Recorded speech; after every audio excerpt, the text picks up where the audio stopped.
إن الحمد لله نحمده ونستعينه ونستغفره ونعوذ بالله من شرور أنفسنا ومن سيئات أعمالنا من يهده الله فهو المهتد ومن يضلله فلن تجد له وليا مرشدا وأشهد أن لا إله إلا الله وحده لا شريك له وأشهد أن محمدا عبده ورسوله صلى الله عليه وعلى آله وأصحابه ومن اتبعه. Ғаламнарны юктан бар кылып, безне үзенең шиксез нигъмәтләрендә, хөрмәтләрендә яшәтүче Раббыбыз Аллаһ Тәгаләгә мең шөкерләребез, мактау һәм улуглауларыбыз булсын. Җирләргә дә, күкләргә дә Аллаһ Тәгаләнең рәхмәте булып килгән Сөйкле пәйгамбәребезгә күңел түрләребездән чыккан дугаларыбыз Аллаһ Тәгаләнең сәламе һәм салаваты булсын. Азиз кардәшләрем, һәр кайсыгызны тақвалыкка чакырам. Аллаһның әмерләрен үтәгез, аның тыйганнарыннан тыелыгыз. Аллаһ Тәгалә Кур'ан-ы Кәримдә әйтте: "Я айюхаллазина аману тақуллаха хаққа туқатih ва ла тамутунна илля ва антум муслимун." Эй иман китергән бәндәләр, мөминнәр, Аллаһы Тәгаләгә тиешле дәрәҗәдә тақва булыгыз һәм мөселман булмаган хәлдә Аллаһ хузурына кайтудан сакланыгыз диде. Азиз кардәшләрем, Аллаһы Тәгаләнең безгә булган бөек рәхмәте һәм фазиләте. Ул безне миллиардлаган бәндәләре арасыннан сайлап, безгә күктәге кояштан да, эчә торган сулардан да, сулый торган һавадан да кадерлерәк булган, кыйммәтлерәк булган иман нигъмәтен бирде.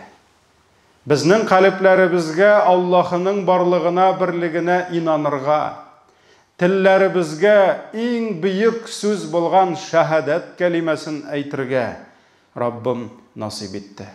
Әйе, иман, намаз, гыйбадат, тақвалык, булар барысы да Аллаһның безгә булган фазиләте һәм рәхмәтедер. Ләкин һәрбер мөселман белә, шушы бөек әманәтне мөселман саклау өчен зур хезмәт куярга тиеш. Бер кемгә дә Аллаһ йөрәгенә иман биреп, булды битте. Син үлгәнче шушы иманда, шушы тақвалыкта, шушы намазда булачаксың да, иман белән үләчәксең дип беребезгә дә Аллаһ гарантия бирмәде. Әлбәттә Аллаһ саклаучы. Ләкин һәр мөселман шушы нигъмәтне саклау өчен зур хезмәт куярга тиеш. Иманын ныгытырга тиеш. Аллаһ белән арасын һәр даим төзәтергә тиеш. Аллаһыга булган мәхәббәтен арттырырга тиеш. Аллаһның ачуыннан, газабыннан куркырга тиеш һәм һәр даим гыйлем алырга.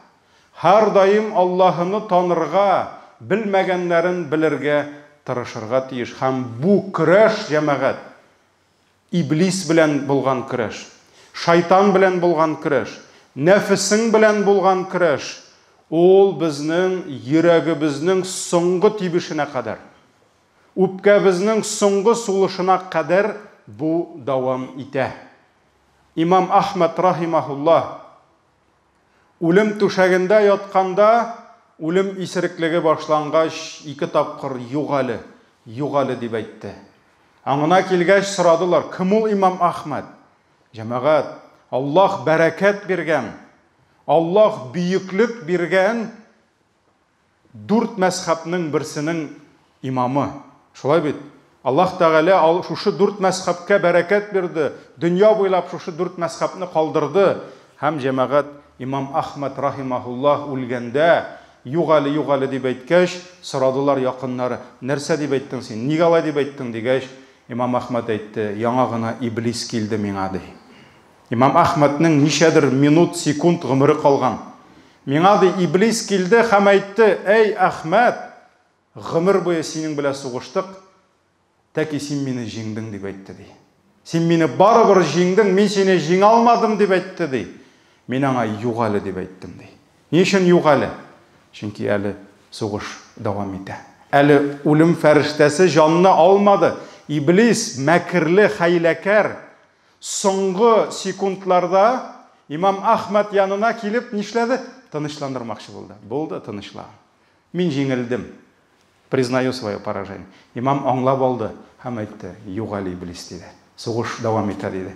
Шуңа күрә җәмәгать иманыбыз өстендә эшләү, динебезне саклау, тақвалыгыбызны ныгыту бу безнең иң изге бурычларыбызның берсе булып тора. Һәм шуннан да җәмәгать өммәтнең күпчелек өлеше менә шушы калып караңгылыгы белән, тақвалыкның загыйфлыгы белән җәмәгать изашигә. Күбесеннән ишетәбез, кая микән беренче укыган намазлар, укыйбыз намазларның тәмен дә тыя алмыйбыз дип, бәгыремнең катуын сизә дип әйтәбез. Кайберләре иманым инде аскы ноктасына җитте бугай дип зарланабыз. Кайберләре Коръан укыйм, әмма йөрәгемә тәэсир итми дибез. Мондый һәм кайберләре элек ул гынахлардан курка идем, хәзер инде яләштем, курыкмый башладым дибез. Шуңа күрә җәмәгать мондый бәләләр, мондый авырулар өммәттә кызганыч бик күптер. Менә бу җәмәгать иң беренче безнең кайта калыбыбызга. Безнең калып халәте. Ул безнең кылган кулыбызның эше дә йөрәктән чыккан, әйткән сүзләребез дә безнең йөрәктән чыга, яхшысы да, яманы да.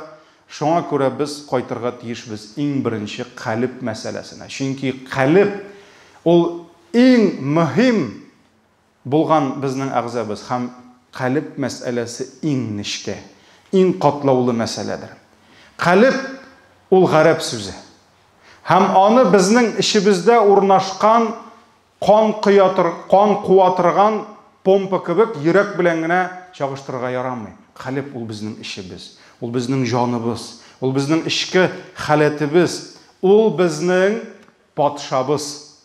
Ул нәрсә кушса, тел шуны сөйли. Ул кая кушсак, ул аяк шунда чаба. Ул нәрсә кушсак, ул шуны эшләй. Ул нәрсә кушса, баш шуны уйлый. Шуңа күрә сөйкле пәйгамбәребез саллаллаху алейхи ва саллям әйтте: "Иннамал калбу мин тaqallubиhi." Калып ни өчен калып дип аталды? Чөнки калып ул каллаба юкаллибу бер урында тормый. Гел боргаланып, гел бөтерелеп тора диде пәйгамбәр саллаллаху алейхи ва саллям. Шуңа күрә ул калып дип аталды ди. Һәм калыпның мисалы ди, агач ботагына эләгеп торучы яфрак кебек ди. Кайбер җирдә килә пёрышка дип. Пёрышка дип килә. Менә шушы җил ди, аны я бу якка бора ди, я бу якка бора ди. Кичкенә генә җил исә дә, яфрак нишли?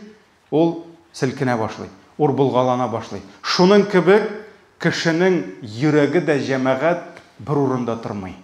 Ул бу якка да уша, бу якка да уша, яхшыга да бара, начарга да бара. Һәм пәйгамбәребез саллаллаху алейхи ва саллям хәтта калыпның үзгәрүе тиз дип нәрсә дип әйтте? Мискедән кайнап чыккан ризык кебек ди. Ташыган сөт кебек мәсәлән. Кай вакыт сөт кайнатабыз бит. Менә хәзер вакыт бар әле дип бу якка карыйсың, инде ташыды да чыкты. Күрми дә калдың, яки хәзер инде кофе кайнатабыз күбез, шулай бит. Күрми калдың, акты да чыкты. Менә шуның кебек калып ди, сизми дә каласың ди. Ташы да чыга ди. Үзгәрә дә куя дип әйтте пәйгамбәребез саллаллаху алейхи ва саллям. Шуңа күрә без дуа кылыйк. Сөйкле пәйгамбәребез саллаллаху алейхи ва саллям нәрсә диде? Аллаһумма я мусаррифал кулуб, я мукаллибал кулуб. Эй Аллаһ, син калыпларны буручы. Сарриф кулубана аля таатик. Bizlərinin йөрәкләребезне сиңа итагатькә бурсаң иде. Bizlərinin йөрәкләребезне сиңа итагатьтә ныгытсаң иде дип Пәйгамбәребез саллаллаху алейхи ва саллям безне өйрәтте дуа кылырга. Һәм Коръани Кәримдә дә мөхтәрәм җәмәгать бу Сахих Муслимдә килә. Коръани Кәримдә дә Аллаһ Тәгалә безгә йөрәк турында кат-кат әйтә. Бөтен аятында искә төшереп булмый, ләкин икесен генә китерәсем килә. Шуларның берсе Әл-Анфал сүрәсе 24-нче аят. Аллаһ Тәгалә әйтте: "Ва аламу анналлаһа яхулу байнал мар'i ва qalbihi." Белегез ди, Аллаһ Тәгалә ди кеше белән аның калб арасында ди. Кеше белән аның калб арасында ди. Һәм ва иннаху илейхи тухшарун ди. Һәм сез ва аннаху илейхи тухшарун. Һәм сез барыгыз да Аллаһ Тәгаләгә кайтачаксыз ди. Шулай ук җәмәгать кыямәт көнендә Аллаһ Тәгаләгә сәламәт калб белән килгән кеше генә уңышка ирешәчәк. Яума ла янфау малу ва ла банун. Шагыйрьләр сүрәсенең 88-89 аятлар. Аллаһ Тәгалә әйтә, ул көнне ди, сезгә ди җыган акчаларыгыз да, үстергән балаларыгыз да ярдәм итмәс ди. Илля ман аталлаһа биқалбин салим ди. Ләкин Аллаһның ярдәме булыр, кытылу булыр кемгә? Кем Аллаһка сәламәт йөрәк белән килә ди. Сәламәт йөрәк белән килә ди. Шуңа күрә мөхтәрәм җәмәгать, иман иясе үзенең калб халәтен һәр даим тикшереп карап торырга тиеш. Менә дөньяви авырулардан да, тән авыруларыннан да куркабыз бит. Менә хәзер авыру бара, кемдер гел температурасын үлчәп тора, бер нәрсә булмады микән дип. Кемдер гел анализ биреп тора, корона миңа юкмады микән дип. Шулай бит. Хөкүмәт тә бирдертеп тора. Беләбез, гипертониклар, алар гел давление үлчәп торалар. Шикәр ширенең үзенең аппараты бар. Менә шуның кебек кем калбы өчен борчыла, ул калбын да гел тикшереп торырга тиеш. Калбын белән эшләргә тиеш. Аның кимчелекләрен белергә, ул кимчелекләрнең сәбәпләрен табарга һәм давалануга керешергә тиеш. Һәм җәмәгать тәндәге авыруны сузып, соңыннан аны давалау күпкә катлаулырак булган кебек, Алла сакласын, яман шиш 4-нче стадияга җиткәч, аны инде әллә ни давалаудан файда юк. Шуңа күрә аны алдан давалый башларга кирәк. Күп кенә авыруларны кешеләр гафиллек сәбәпле ахырына җиткергәч кенә давалый башлыйлар. Менә шуның кебек калб авыруларын да сузган сайын аны давалау күпкә авыррак һәм мәшәкатьлерәк була. Чөнки калб üstündə булган şiirlər, алар калбны каплап, ахыр чиктә тамам үтерә дигән. Шуңа күрә Аллаһның илчесе саллаллаһу алейхи ва саллям дуа кылды. Аллаһыдан каткан, сукыр, курыкмаучы калбтан сакланырга кушты. Һәм шул дуаларның берсе Пәйгамбәрбез алейхи салату ва салам әйтә: "Аллаһумма инни а'удhu бика мин калбин ла яхшак." Я Раббым, сакла мине курыкмаучы йөрәктән. Ягъни Аллаһыдан, аның ачуыннан, газабыннан курыкмаучы йөрәктән сакла. Ва мин дуаин ла юсма. Ишетелмәүче дуадан сакла. Ягъни Аллаһ ишетә, ләкин ул дуаңны ишетми. Ни өчен? Чөнки кабул итми. Ул дуаң ихластан түгел. Ул дуаң йөрәктән түгел. Яки ул гынахлай бер дә сорадың. Шуңа күрә ишетелмәүче, кабул булмаучы дуадан сакла диде. Ва мин нафсин ла ташба. Туя белмәүче нәфестән сакла диде. Туя белмәүче. Аллаһ бирә, аңа хаман җитми. Аллаһ бирә, аңа хаман җитми. Аллаһ бирә, хаман зарлана, шөкер итми. Шуңа күрә Пәйгамбәрбез алейһиссалату вассалам әйтте: "Сакла мине туя белмәүче нәфестән" диде. "Ва мин илмин ла янфа." Файдасыз гыйлемнән сакла диде. Җәмәгать, бүген гыйлем алуның юллары шул кадәр күп. Булсын мул нинди генә китаплар юк, нинди генә интернет сайтлары, бөтенесе бүген кисәңдә әллә ни кадәр бар. Шуңа күрә бик күп шупшар бүген башыбызны тутыра. Һәм бик күп шупшар безнең фитратыбызны боза, безнең иманыбызны боза. Шуңа күрә Пәйгамбәрбез дуа кылды: "Мине файдасыз гыйлемнәрдән сакла" диде. "Ва а'уду бика мин хаулаил арба", һәм сакла мине шушы 4 әйбердән диде. Курыкмаучы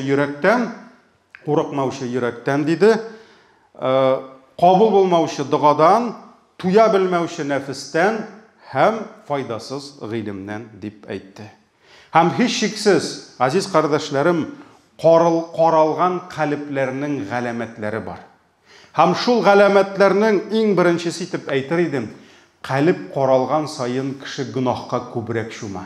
Һәм иң авыры шул, җәмәгать, гөнаһка җиңеллек белән чума. Чөнки Аллаһ калыпны куйды, ул бер тревога кебек ул.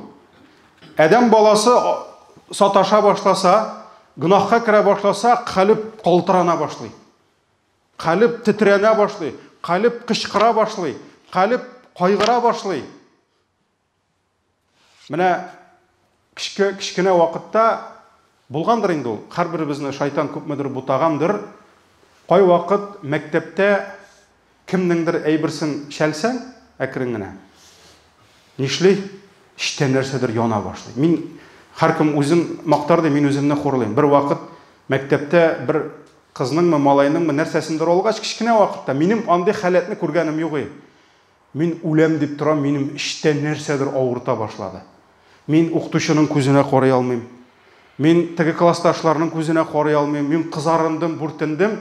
Мин шунда үзем өчен беренче тапкыр аңладым. Бу оят дигән әйбер. Бу кешенең эчендә йөрәк ул ризалашмый. Ул вакытта сабый булганбыздыр. Аллаһ Таала үзе кечерсен гөнаһларда, ләкин ул фитрат нәрсә. Йөрәк бәргәләнә башлый. Ләкин җәмәгать ул да яләшә. Икенче тапкыр алу ул җиңелрәк була. Өченче тапкыр гөнаһка керү тагын да җиңелрәк була.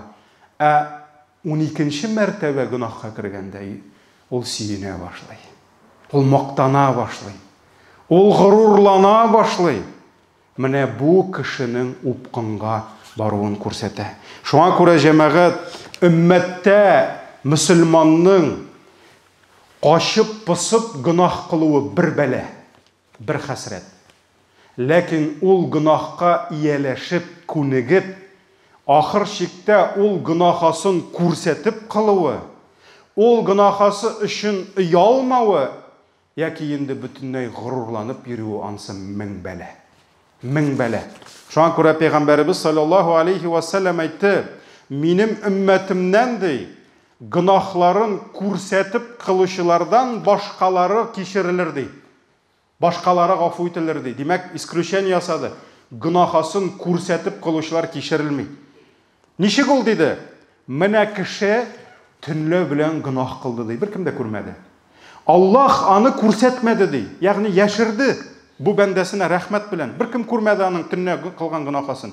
Ләкин Аллаһ яшергән гөнаһасын ди, иртә белән чыгып, "Эй, фәлән, мин төнлә белән шуны эшләдем әле" дип, Аллаһ яшергән гөнаһасын кешеләргә фаш итте ди. Менә бу кичерелмәс диде. Шуңа күрә җәмәгать, Аллаһ сакласын, гөнаһны кылу бер хәсрәт, ул гөнаһны күрсәтү, аны фаш итү ул тагын да зур. Шуңа күрә җәмәгать, бүген без яшибез шундый заманда, бүтән җир шары бер авыл кебек.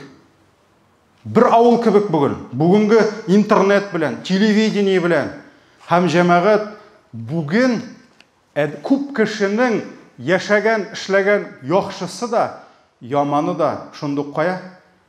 Инстаграмда, ВКонтактеда, тегендә, мында. Бүтән әйберне күрсәтергә кирәк. Бер кала күрмәсен бер әйбердә. Сахабалар изгилек кылдылар да яшерделәр.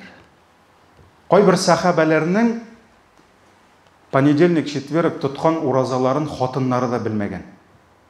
Хатыннарыннан яшергәннәр. Иртә белән сәхәрдә завтрак ашап киткән, обед ашамаган, мөхтаҗларга биргән, кич белән кайтып ужин ашаган, хатыны шулай дип уйлаган, ул ифтар булган.